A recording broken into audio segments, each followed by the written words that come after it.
यो शान्ति तथा पुनर्निर्माण मन्त्रालय टिभी राखेको अवस्था देखिन्छ। सुरक्षा फौजले आफ्नो सुरक्षा बेस वरपर काँडे तारले घेरी माइन खतरा लेखिएका साइन पोस्टिङहरू। अब सुरक्षा फौजले आफ्नो पेरिमिटर सुरक्षाको लागि विभिन्न स्थानमा माइन साइन पोस्टिङले घेरिएर तारबारमा घेरिएर राखिएको स्थानहरूमा पनि हालका दिनमा पनि त्यस्ता चिजहरू केही मात्रामा भेटिएको पाइन्छ। अब फोहोरका थुप्राहरू हामीले नर्मल्ली यहाँ त केही छैन होला भन्ने मान्छे जनमानसमा पर्न सक्छ। त्यस्ता चिजहरूमा नि हामीले भइरहेको चिजभन्दा अलिकति फरक प्रकृतिको चिजहरू देख्यो भने त्यहाँ पनि हामीले टेरिस्टले के गर्छ त भन्दा जहाँ चाहिँ अलिकति कसैले पनि यसलाई थाहा पाउँदैन भन्ने हुन्छ त्यस्तो ठाउँमा चाहिँ विगतका समयमा लुकाएर राखेको र हालका दिनमा पनि ती चिजहरू प्रयोग गरेको पाइन्छ।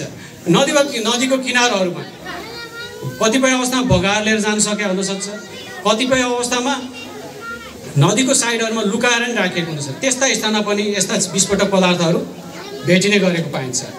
र प्रवेश रोक लगाएको स्थानहरू अब जस्तो कतिपय अवस्थामा निषेधित इलाका हुन सक्छन्, त्यस्तो अवस्थामा पनि त्यस्ता ठाउँहरूमा पनि यस्ता विस्फोटक पदार्थहरू भेटिने गरेका छन्। सडक नजिकैको किनारहरू जस्तो रोड साइड बमका रूपमा विगतको अनुभवलाई पनि हामीले लिन सकिन्छ। त्यस्ता ठाउँहरूमा आइडी लन्च गरेको अवस्था देखिन सक्छ। त्यस्ता ठाउँहरूमा पनि हालका दिनहरूमा पनि कहीँ कतै यस्ता चिजहरू देखेको पाइन्छ। अब डिमाइनिङ पूर्व माइनफिल्डको अवस्था यो स्लाइडमा तपाईँहरूले त्यहाँबाट कतिको देख्नुहुन्छ। यो चाहिँ नेपालमा विस्तृत शान्ति सम्झौता जुन चाहिँ द्वन्द्वको समयमा नेपालमा 53वटा ठाउँमा माइन लगाइएको थियो, जुन चाहिँ एन्टी पर्सनल माइनहरू लगाइएको थियो। त्यो चाहिँ 53वटा ठाउँमा माइन लगाउँदाखेरि त्यो माइनलाई पेरिमिटर फेन्सले बारेर काँडे तारले बारेर पेरिमिटर साइन माइन मार्कर अथवा माइन साइन पोस्टिङ यस्तो यो तपाईँले यो अगाडि स्लाइडमा देख्न सक्नुहुन्छ। खतराको चिन्ह, यो खप्परको चिन्हवाला अथवा प्रवेश निषेध लेखिएको यस्ता चिजहरू भएको ठाउँमा हामीले यस्ता निषेधित ठाउँहरूमा पनि के गर्न सकिन्छ, माइन लगाएको हुन्छ। यस्ता ठाउँमा हामी जानु हुँदैन। अब विस्फोटक पदार्थ भेटिने विस्फोटक पदार्थहरू कस्ता खालका विस्फोटक पदार्थहरू भेटिएका छन् भन्ने कुराहरू। विस्फोटक नभएका गोला तथा सकेट बमहरू लडाइँको समयमा प्रयोग गरियो तर त्यो के भयो त विस्फोट भएन। त्यस्ता चिजहरूमा धेरै जस्तो नेपालको कन्टेक्स्टमा पाइएको भनेको सकेट बम र गोलीका खोका प्लस एमुनिसनहरू। जस्तो यो सकेट बमको रूपमा अहिले हामीले सकेट बमै भनेर एउटा हामीले डेमोको रूपमा लिएर आएको छैन, यो एउटा सुतली बम हो। यस्ता चिजहरू पनि हामीले यो सुतली बम चाहिँ नर्मली तपाईँहरूले भेट्दा पनि कहीँ कतै यस्ता चिजहरू देखिनु भयो भने तपाईँहरूले नजिकको सुरक्षा निकाय अथवा आफ्नो अभिभावक अथवा विद्यार्थी भाइ बहिनीहरू हुनुहुन्छ भने आफ्नो शिक्षक शिक्षिकाहरूलाई अथवा आफ्नो नजिकको को हुनुहुन्छ उहाँहरूलाई खबर गर्न सक्नुहुन्छ। यो सुतली बमको रूपमा यसलाई प्रयोग गर्ने गरेको पाइन्छ। अनि गोली हाते ग्रेनेडहरू अर्को हामीले विभिन्न स्थान र विभिन्न ठाउँहरूमा हाते ग्रेनेडको रूपमा यो तपाईँहरूले अगाडि देखिरहनु भएको छ। यस्तो यो हाते ग्रेनेडहरू पनि विभिन्न स्थानहरूमा यदाकदा अहिले पनि भेटिरहेको अवस्था देखिन्छ। यस्ता चिजहरू भेटिनु भयो भने नि तपाईँहरू यो म पछि पनि यो कुराहरू उठाउने छु। यस्ता चिजहरूबाट तपाईँहरू अवेर हुनुहोला। अब बाल्टिन बम जुन चाहिँ अहिले बाल्टिन बमको रूपमा चाहिँ हामीले कुनै पनि बाल्टिन बम भनेको कुनै पनि बाल्टी अथवा भइरहेको अवस्था तपाईँहरूले बाटोमा हिँड्दा बाल्टी देख्नुभयो भनेपछि यो कोही न कसैले त लिएर आएको हुनसक्छ भन्ने कुरा मनमा एउटा क्वेसन चाहिँ आउनुपर्छ। यस्ता चिज विस्फोटक पदार्थ त्यसभित्र जे पनि हुनसक्छ। अननोन चिज अथवा आफैलाई थाहा छैन भने त्यस्ता चिजमा जे पनि हुनसक्छ। त्यो भित्रको मेकानिजम के छ भन्ने कुरा हामीले थाहा पाउन सक्दैनौँ। त्यसले हेर्दाखेरि एउटा बाल्टी जस्तो देखिन्छ, हेर्दा एट्र्याक्टिभ देखिन्छ, लिउँ जस्तो लाग्छ, पुरस्कार एउटा लोभ लाग्दो चिज हुन्छ, महँगो पनि हुनसक्छ, तर त्यसले के गर्न सक्छ, ज्यान लिन सक्छ। त्यही भएर हामी चाहिँ यस्ता चिजहरूबाट अलिकति अवेर हुनुपर्छ। अब प्रेसर कुकर बम नेपालको कन्टेक्स्टमा धेरै भेटिएको आइडीहरू मध्येमा यो एउटा प्रेसर कुकर बमलाई पनि लिन सकिन्छ। यो चाहिँ हेर्दाखेरि अब धेरै इन्सिडेन्ट कस्तो भएको छ भन्दाखेरि प्रेसर कुकर बम हेर्दाखेरि नयाँ छ, यो त घरमा खाना पकाउनु हुन्छ नि भन्ने मान्छेको मेन्टालिटी हुन्छ। बाटामा भेटिएको चिजलाई लैजाउँ नि त भन्ने हुन्छ। तर यो भित्र के छ भन्ने कुरा अलिकति हामीले मनमा मैले अघि नै भने क्वेसन चाहिँ हुनैपर्छ। यसले पुर्याउने क्षति यो पड्किसकेपछि यसले पुर्याउँछ कति असर पुर्याउँछ भन्ने कुरा हामीले लेखाजोखा पहिले नै हामी अवेर हुनुपर्छ। अब पाइप बम, अब कुनै पनि पाइपलाई इम्प्रोभाइज रूपमा इम्प्रोभाइज एक्सप्लोसिभ डिभाइसको रूपमा प्रयोग गरिएको छ। अब तार निकालिएको छ, भइरहेको अवस्थाभन्दा फरक प्रकृतिको छ, त्यस्ता चिजहरूबाट देखियो भने पनि तपाईँहरू अवेर हुनुपर्छ। अब यसै गरी सुरक्षा फौजका अखाडाभित्र राखिएका बम तथा माइनहरू त्यति बेला तत्कालीन अवस्थामा राखिएका माइन तथा बमहरू पनि हालका दिनहरूमा पनि भेटिरहेका छन्। अब व्यवहारिसी झोलाहरू भेट्नुभयो भने तपाईँले कुनै पनि अवस्थामा व्यवहारिसी झोलाहरू भेटिन सक्छ।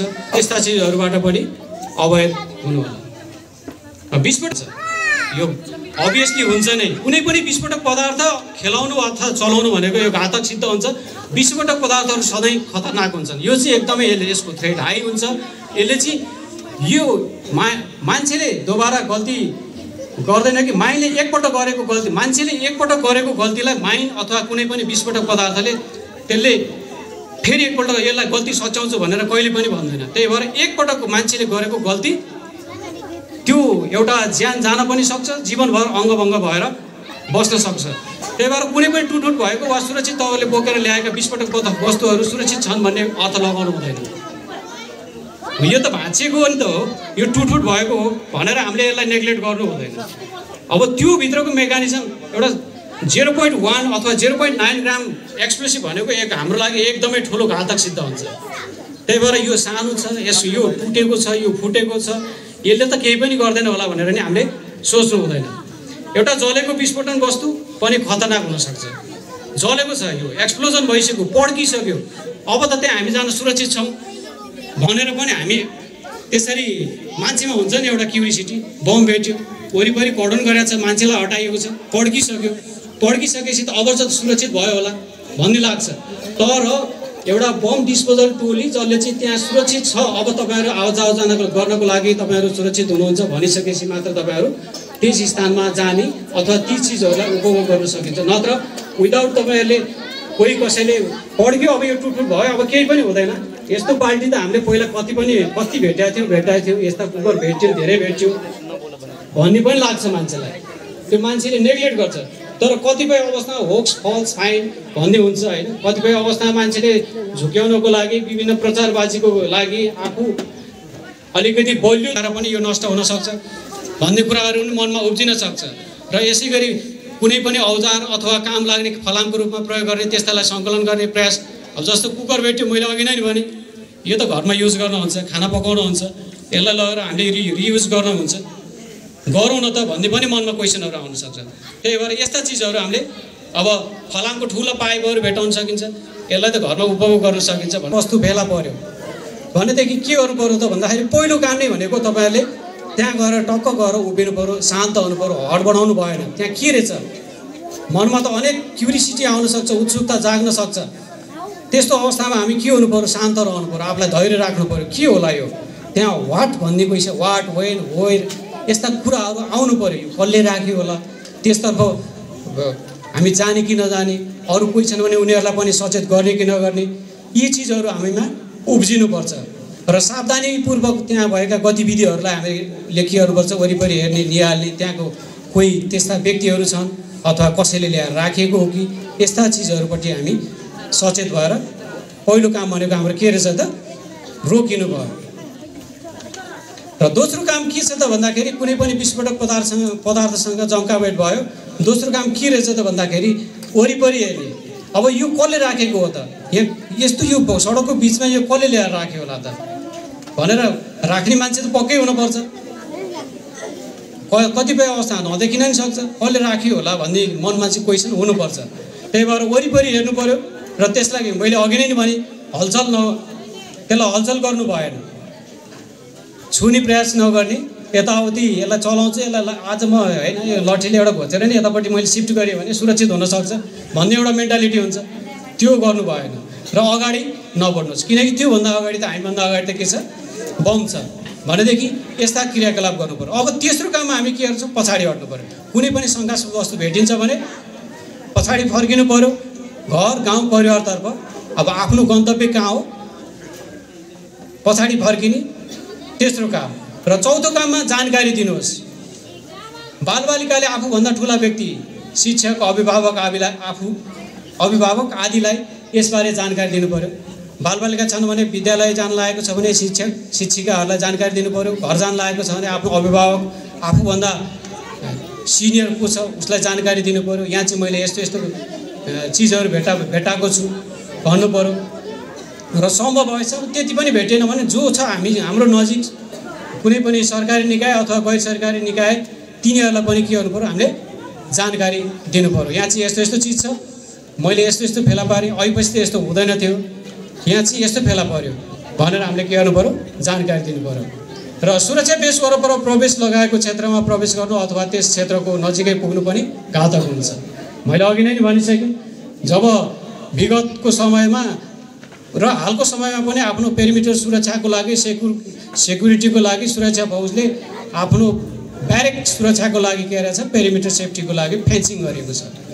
त्यसभित्र पनि विभिन्न किसिमका घातक पदार्थहरू हुन सक्छन्। धेरैजसो सुरक्षा निकायहरू रहेका बेसहरूलाई सुरक्षाको लागि विस्फोटक वस्तुले घेरेर राखेको हुन्छ। पेरिमिटर सेफ्टीको लागि सुरक्षा फौजले मैले भने विगत द्वन्द्वको समयमा नेपालमा 53वटा ठाउँमा माइनहरू लगाइएको थियो, जुन चाहिँ एकदमै आम गरेर लगाइएको थियो। अब धेरैजसो अवस्थामा त्यस्ता विस्फोटक पदार्थ देख्न सक्ने अवस्था हुँदैन। खतरा अथवा खपरको चिन्हहरू माइन साइन पोस्टिङहरू लगाएको छ भने त्यो ठाउँमा बाहिरैबाट हामीलाई त्यो ठाउँमा प्रवेश गर्नु खतरा छ भनेदेखि हामी अब त्यहाँ छुन चलाउन अब त्यहाँ जानु भयो त भएन नि। भनेपछि हामीले यी कुराहरूलाई हामीले के गर्नुपर्छ ख्याल गरेर त्यहाँ छिर्नु भनेको के रहेछ त भन्दाखेरि हामी मृत्युमा होमिन गइरहेका छौँ भन्ने कुरा हामीले फिल गर्नुपर्छ। कहिले पनि यस्ता खतराको सूचक चिन्हहरूलाई नलिनुहोस् र सुरक्षा फौजका बेसहरूमा प्रवेश नगर्नुहोस्। यस्ता चिजहरूलाई चाहिँ हामीले सुरक्षा फौजको पेरिमिटरभित्र त्यहाँ जाने, त्यहाँ फेन्सिङ चलाउने मान्छेको मैले अघि नै भने ह्युमन नेचर अलिकति कस्तो छ भने अलिकति लोभ लाग्छ। अब जस्तो पहाडी बेल्ट अथवा तराई बेल्ट जहाँसुकै फेन्सिङ गरेको ठाउँमा दाउरा हुनसक्छ, घाँस सोत्तर हुनसक्छ। त्यस्तो अवस्थामा हामीलाई के हुनसक्छ लोभ लाग्न सक्छ, लामो लामो घाँस देख्न सकिन्छ। होइन अलिकति घाँस त म काटेर लिएर जान्छु, दाउरा रहेछ दाउरा लिएर जान्छु भन्ने अब मान्छेमा एउटा हुन्छ। त्यो भएपछि जस्तो त्यहाँ जाँदाखेरि विभिन्न हाम्रो यो यस्तो घाँस काट्न जाँदा दाउरा काट्न जाँदाखेरि यस्ता घटनाहरू धेरै भएको अवस्थाहरू हामीले भेटाएका छौँ। कतिमा अब हामी कसको त भन्दाखेरि तपाईँ हाम्रो हो कि होइन त। यो सम्पूर्ण जिम्मा यति गरिसकेपछि यति कुराहरू हामीले देख्यौँ, यति कुराहरू सुन्यौँ भनेदेखि यी सम्पूर्ण कुराहरूको जिम्मा तपाईँ हामी सबैको हो। त्यही भएर हामीले यस्ता चिजहरूलाई निरुत्साहित गर्न र यी चिजहरूबाट कुनै पनि विस्फोटक जन्य घटनाहरूबाट हुने क्षतिलाई कसरी न्यूनीकरण गर्न सकिन्छ भन्ने कुराहरूलाई हामीले आत्मसात गर्दै यी कुराहरूलाई चाहिँ अगाडि बढाउनु पर्दछ। एमआरई माइन्ड रिस्क एजुकेसन कक्षा सञ्चालन गरेका फोटोहरू खिचेर हामीले तपाईँलाई स्लाइडमा देखाएका छौँ। यो विभिन्न स्थानहरूको फोटो रहेको छ।